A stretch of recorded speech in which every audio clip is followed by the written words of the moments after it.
좋은 작품을 제가 늘 강조합니다만은 이제 진리성이 있어야 된다. 뭐 일반적으로 많은 사람들이 하는 흔한 얘기를 굳이 그걸 힘을 들여가지고 뭐 작품화할 이유가 있겠나. 이제 그걸 항상 착안을 해야 됩니다.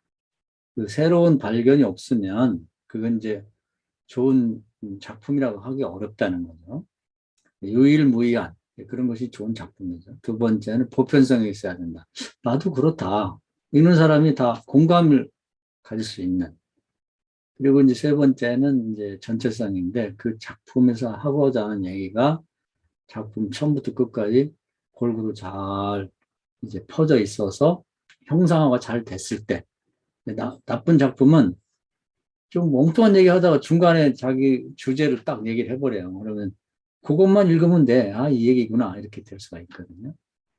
그래서 이제 그런 형상화, 전체성으로 형상화 잘 됐는가, 전 작품 전체를 통해서 하고 싶은 얘기를 하고 있는가, 이제 이런 걸 갖추고 있어야 이제 명작을 할 수 있는 거죠.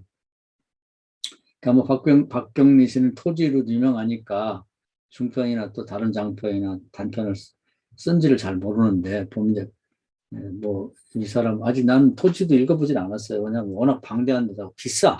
그래가지고, 나중에 은퇴나 하면 자세히 읽어볼 생각이고, 대충 내용은 압니다만은 읽어보진 않았어요. 근데, 하여튼 뭐, 이 단편도 뭐, 김약국의 딸인가 뭐 그런 건 보긴 했는데, 에, 강성이 볼 때는 많은 작품 내용을 절창으로 뽑은 거 보면, 문학성이 높은 대표작이라고 단편 중에는 이렇게 볼 수가 있습니다.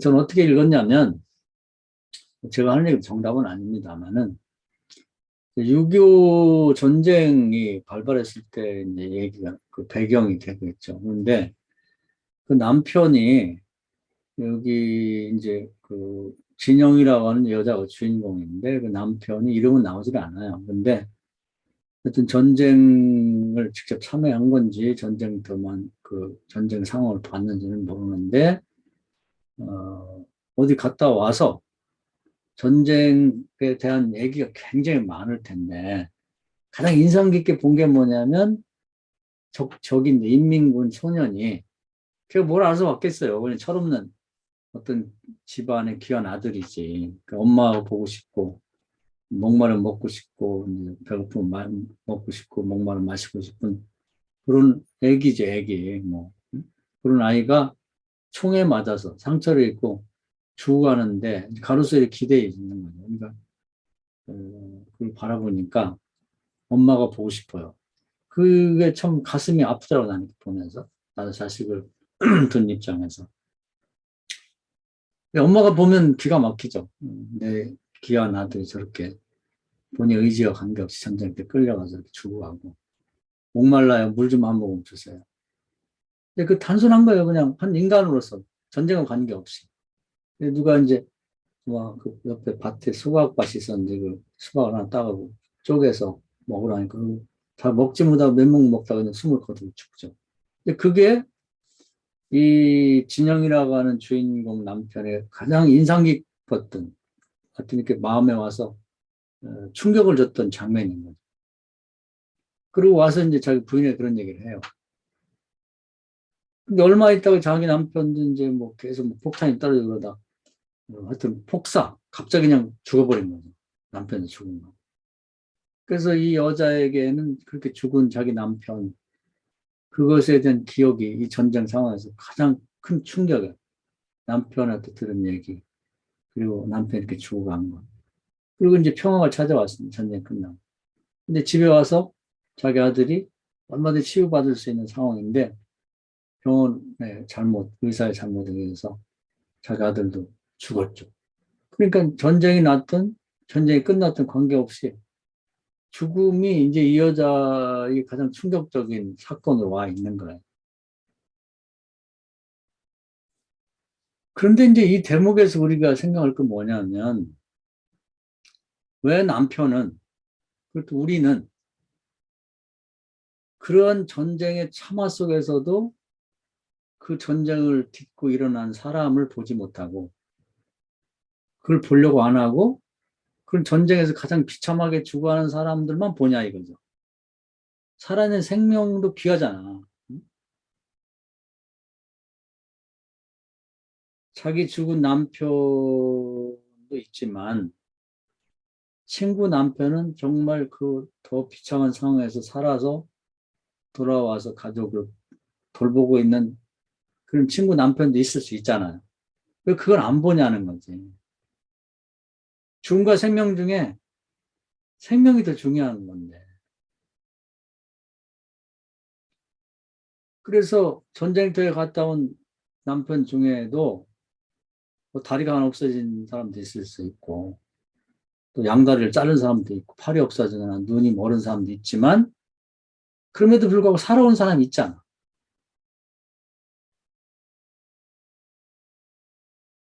또 아들도 마찬가지. 아들도 내 아들은 비록 죽었지만, 이러한 전쟁 끝나고 뭐 비참한 상황 속에서도 부모는 없는데 살아남은 고아들도 있고, 살아있는 사람이 있다고. 그 생명.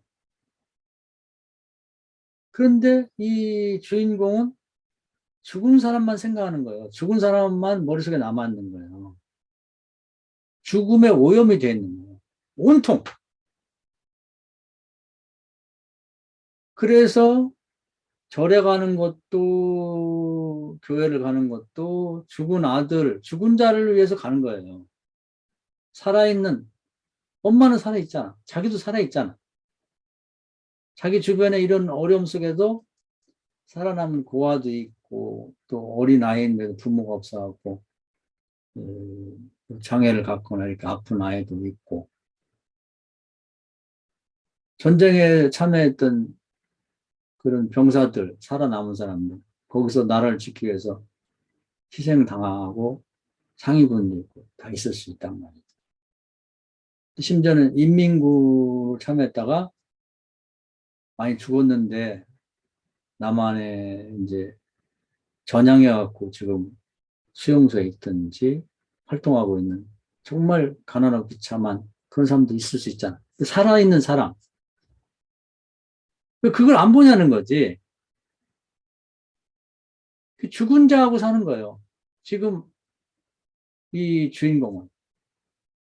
그래서 교회도 성당에도 가면 특히 천주교는 그런 게 있잖아요. 뭐 산사가 죽은 자를 위해서 뭐 이사를 잘 드리고 뭐 돈을 많이 바치면 뭐 연옥에다가 뭐 천국으로 옮겨지고 그런 것들이 배어 있는 거예요. 이 내용 속에는. 그래서 죽은 아들이 혹시 지옥에 떨어졌으면 어떡하지? 연옥에 있으면 내가 돈을 좀 많이 갖다 바치면 걔가 천국으로 가서 지상과는 다른 행복하게 살지 않을까? 또 그 저를 비난하는데 저를 마찬가지죠. 뭐 얘는 죽어가고 손가락 빨고 있을지도 모른다. 야, 이거 그 엄마의 가슴을 후벼 파는 거예요. 후벼 파. 응? 그래서 더 많이 바쳐면 우리 아들이 죽었지만 거기서 맛있는 것도 먹고 살고 있지 않을까. 그 죽은 자들을 생각하고 죽은 자와 살고 있는 거예요. 정신과 생활까지도 죽은 자와 함께 살고 있는 거지. 대부분의 사람이 그렇다는 겁니다. 사람이. 그래서 현재 살아있는 사람을 보자. 그걸 귀하게 보자는 거지. 근데 종교도 기독교도 마찬가지예요. 나를 위해 울지 말고 너희 자식을 위해 울어라. 나에게 잘하려고 하지 마. 세상에 작은 자, 살아있는 자 중에 나그네된 자, 배고픈 자, 아픈 자, 갇힌 자, 헐벗은 자를 돌아봐라. 그들을 돌아보는 게 나를 위한 거야. 나에게 잘하는 거야. 우리 그걸 안 한단 말이에요.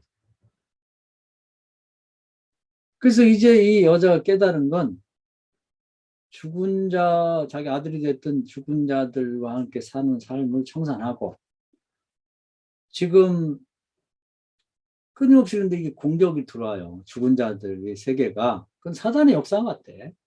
계속 들으면서 그걸 저항하고 엄마 살아있잖아.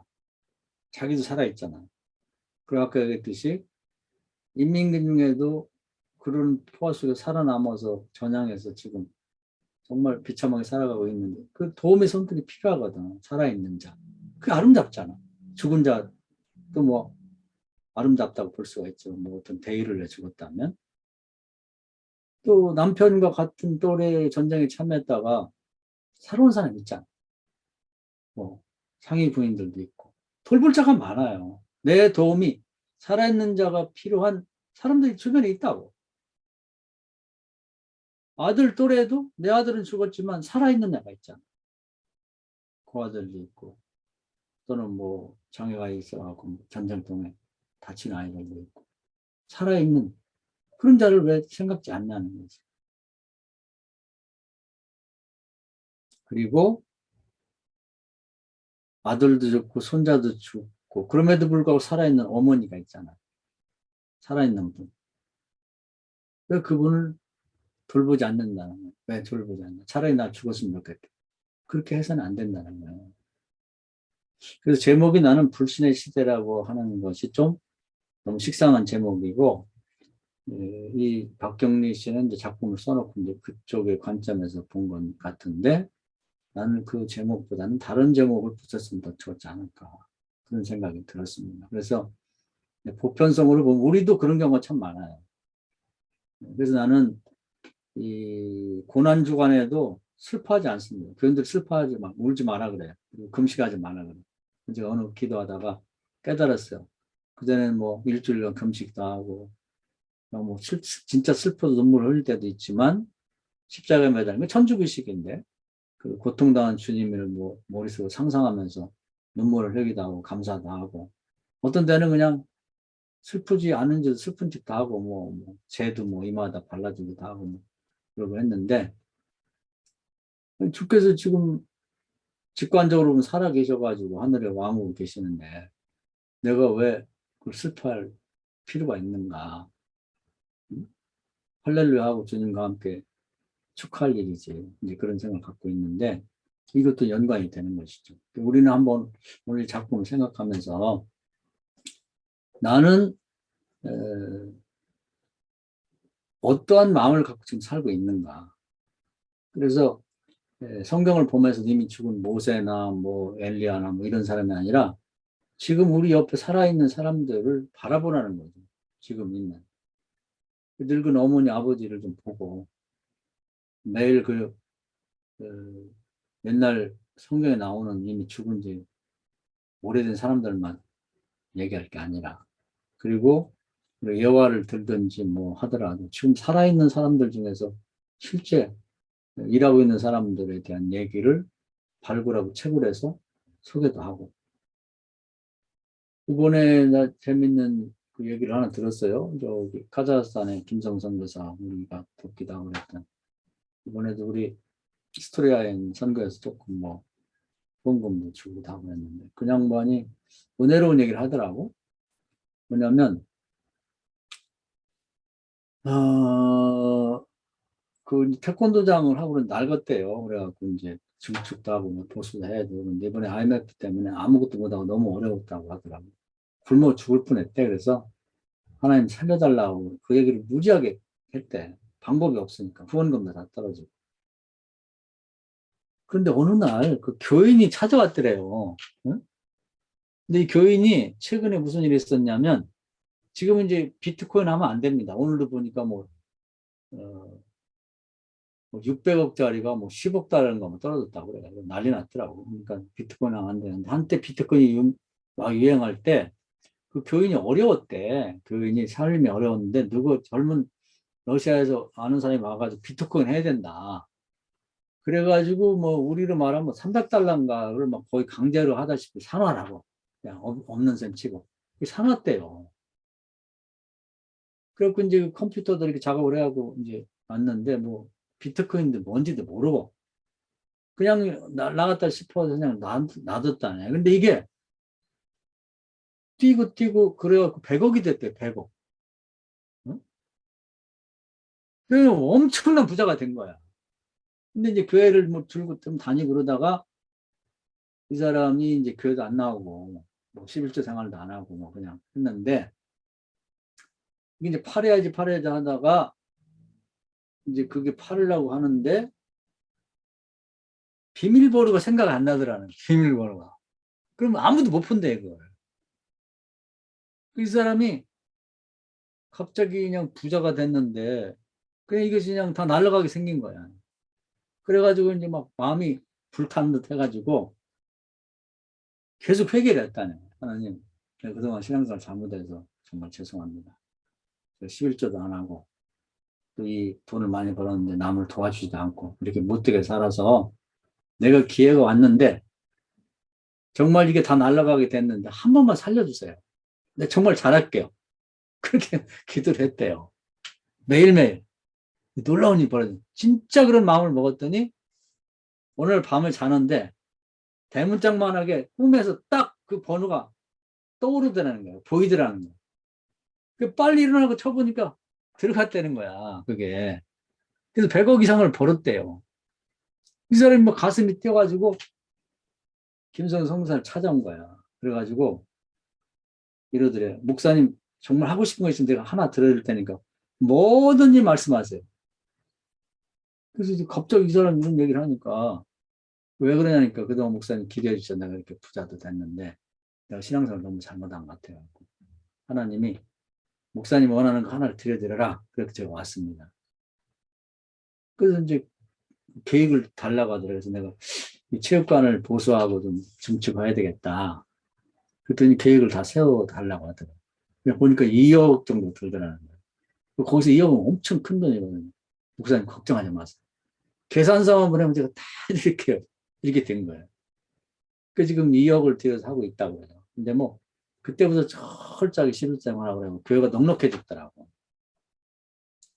살아있는 현재 얘기. 모세 얘기 이런 것보다 훨씬 더 실감이 나지 않아요? 그래서 이 사람이 이것 때문에 믿음이 목사 자체가 선교사 믿음이 많이 커졌더라고. 그 아들도 이제 선교사 되고 들어갔는데 같이 그냥 고생하면 이제 먹고 살 하루하루 먹고 살 것이 없었고 뭐 기본적인 비용이 뭐 한 280만 원씩 들어간다는데 그게 없어갖고 뭐 여기저기 전화도 한다. 아무도 안 도와줬는데 이것 때문에 확 풀려서 이야 정말 하나님 살아계시다 하는 것을 머릿속으로 알고 있었지만 크게 깨달았다고 그래요. 체험이 됐다. 그래서 우리가 이제 이 살아가면서 말이죠. 그 어떤 그 예화를 얘기해도 현재 있는 얘기들을 중심으로 이렇게 얘기를 하면 사람들이 공감을 많이 얻게 되는 거죠. 그래서 교회에서도 마찬가지인 것 같아요. 자꾸 이제 교회가 뭐 저도 그런 경향이 없지 않아 있습니다. 안 되는 교회, 왜 안 되는지, 교회가 뭐 왜 망하는지, 또 어떤 목사가 뭐 잘못해갖고 교회가 푹 망했다. 또 어떤 뭐 장로가 타락해서 뭐 어떻게 됐다. 누가 죽었다, 망했다, 끝났다, 이제는 희망 없다. 이런 것만 자꾸 발췌해가지고 생각도 하고 또 말도 하고 또 목사끼리 만나면 그런 얘기만 해요. 그가 이런 어려움 중에도 이 6.25 전쟁 같은 이 폭격을 맞은 상태가 됐는데도 불구하고 그 포화 속에서 아름다운 꽃 하나가 핀 것 같은 그런 아름다운 얘기들이 하나님이 살아계시고 신앙은 아직 죽지 않고 어딘가에서 이렇게 봄이 와서 이렇게 다 죽은 것 같은 그 겨울의 동토에서도 꽃이 피어듯이 교회는 면면이 살아있다고 하는 걸 찾으면 있거든. 지금 얘기한 것처럼 이러한 IMF 시대에 다 죽는 것 같은 그 IMF보다 더 어려운 시기에도 지금 김성 성자 얘기를 했는데 그 교회처럼 있거든요. 그 또 한 가지가 있더라고. 뭐냐면 하여튼 거기에 주지사하고 어떻게 친하게 됐는데 그 양반이 한국에 무슨 건강검진도 받고 뭐 자기 가져가고 와서 해야 되는데 한국 아는 사람이 없으니까 좀 도와달라고 해서 김성 성교사 같이 나와서 아들과 함께 같이 여행도 하고 밥도 먹고 뭐 건강검진도 받고 다 도와줬더라고. 그랬더니 이 양반이 그러더래. 내가 당신 하나 도와줄 테니까 나한테 필요한 거 얘기하라고. 그 얘기를 한 거예요. 이 태권도장이 국가대표도 나오고 이런 도장인데 경영이 어렵다 그러니까 뭐라 하냐면 그러면 한 사람당 국가에서 지원해 줄 테니까 얼마가 들어간지 얘기해라. 한 사람도 3만 원씩 나온대요. 한 달에. 그럼 그 비용이 다 되는 거야. 애들이 돈을 안 내도 돼. 그냥 국가에서 돈이 지원이 나오는 거야. 그래서 지금 한 달에 1,800만 원이 나오더라고. 600명인데 그 1,000명이 되면 3천만 원이 나올 수가 있는 거야.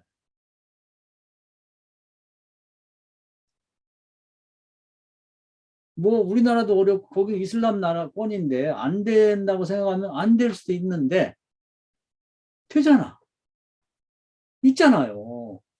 이런 얘기는 안 하고 죽음과 관련된 거 망한 교회, 문 닫은 교회, 앞으로 문 닫을 교회 이 주인공 진영이 같은 그런 스타일을 살고 있는 거예요. 중세 때는 이래서 망했고 미국 교회는 이래서 망했고 유럽 교회는 이래서 망했다. 죽은 교회만 붙잡고 있는 거야. 이게 문제라는 겁니다. 그런 전쟁성에도 폭격을 다 맞았는데 불구하고 기가 막히게 하나 살아있는 그 사람은 왜 주목하지 않냐 이 말이지. 그걸 주목하고 살자는 얘기입니다. 이해가 되시죠? 그런 걸 찾아보자는 거, 발굴하자는 거죠. 생각을 하자는 거, 꿈을 꾸자는 거야. 진영은 눈만 감으면 그 죽은 소년 얘기가 생각이 나는 거야. 그 남편이 죽은 남편 생각이 나는 거야. 죽은 아들 생각나는 거지. 그 죽고 싶어. 죽음에 중독이 된 거죠. 할머니, 엄마도 딸이 그 지경이 되니까 엄마도 왜 내가 먼저 죽었는데 왜 내 손자가 죽었냐. 살아있잖아. 살아있는 사람 보자는 거지. 이게 이제 우리에게도 보편성이 있는 거지. 우리도 그런 시각을 갖고 있어요. 죽은 거, 망한 거, 안 되는 거. 우리도 한번 이 작품을 깊이 생각하고요. 죽은 거, 죽을 거, 그것만 생각하지 말고, 현재 살아있는데, 교회에도 아름답게 꽃 피고, 좀 숨 쉬고 있는 생명의 그 잉태되고 자라는 걸 한번 바라봅시다. 그렇게 가자고. 그 죽음은 끊임없이 우리를, 죽음은 이제, 뭐 죽음의 세계에도 있지만 사단의 세력이 죽음을 가지고 우리를 계속해서 죽이고 멸망시키려고 중독시키고 너는 희망이 없어. 너네 교회는 끝났어. 한국교회는 끝이야. 뭐 이런 식으로 계속 우리를 그쪽으로 몰고 가는데 그걸 생명을 갖고 저항을 해야 된다는 얘기예요. 그런 가운데도 전쟁 속에 살아남은 친구, 남편 있잖아. 온몸이 다 상처투성이고 다리가 끊어졌어도 그래도 살아나와서 살고 있는 사람이 있잖아. 그런 아이가 있잖아요. 인명문제에도 그런 사람이 있잖아. 어디 있잖아. 자기 아들이 죽고 손주가 죽었는데도 불구하고 내 아들과 손주에게 다 하지 못한 것, 내가 남의 자식이나 손주를 위해서라도 헌신하겠다는 할머니가 있잖아요. 열심히 벌어가지고 그 꼬깃꼬깃 돈 모아가지고 크리스마스 때 되면 청소부들한테 이 장갑이라도 사주고 고아원 찾아가서 사탕에 나눠준 할머니가 있잖아. 그게 아름답잖아요. 왜 그런 건 안 보냐는 거지.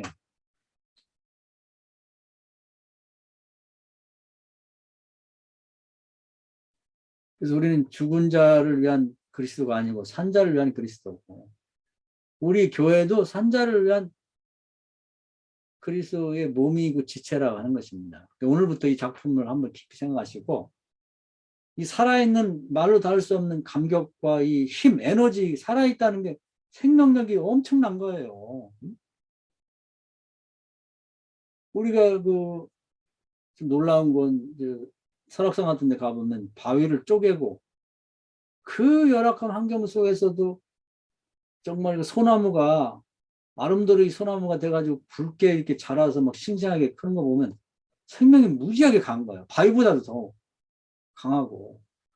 우리의 생명력이 없어요. 지금 저도 지금 목사들도 우리 교회가 메가리가 없어. 거의 다 죽어가고 있어. 그냥 다.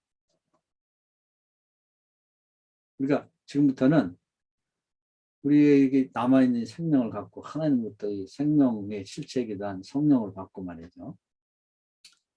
이 죽어가는 세상을 우리가 강한 생명력을 갖고 살려야지. 아마 이 진영이라는 여자가 살아나서 이 생명력을 가지고 아마 그런 자기 또래 아이들, 자기 어머니 같은 노인들, 자기 남편과 같은 그런 사람들 세대가 갖고 있는 그 6.25 같은 전쟁, 6.25 이후에 뭐 모든 게 열악하죠. 병원이고 뭐 사기꾼이고 뭐 그런 세계 속에서도 아름답게 살아가고 살아남은 사람들을 위해서 한번 열심히 살고 그런 인생을 살았을 것 같아.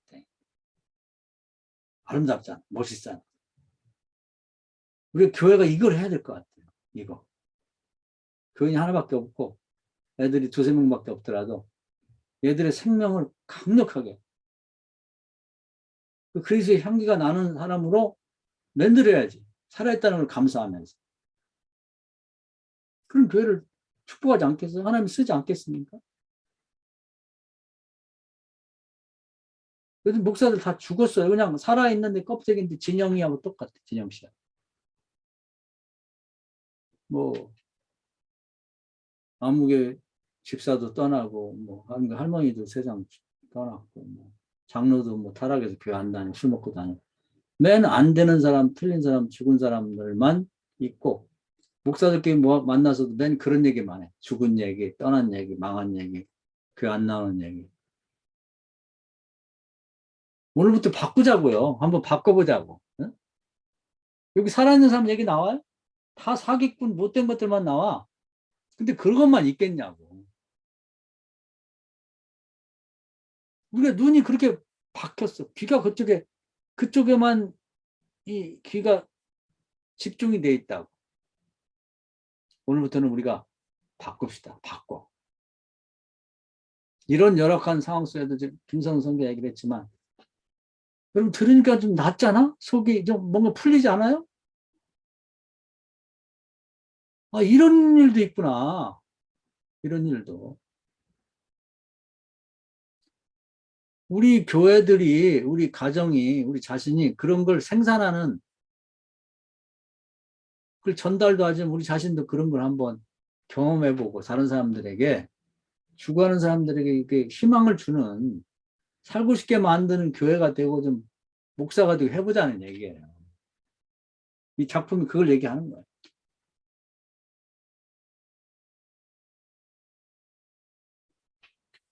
자, 여기까지 말씀드릴게요. 한번 이 작품 굉장히 좋은 작품, 나는 이 작품 읽고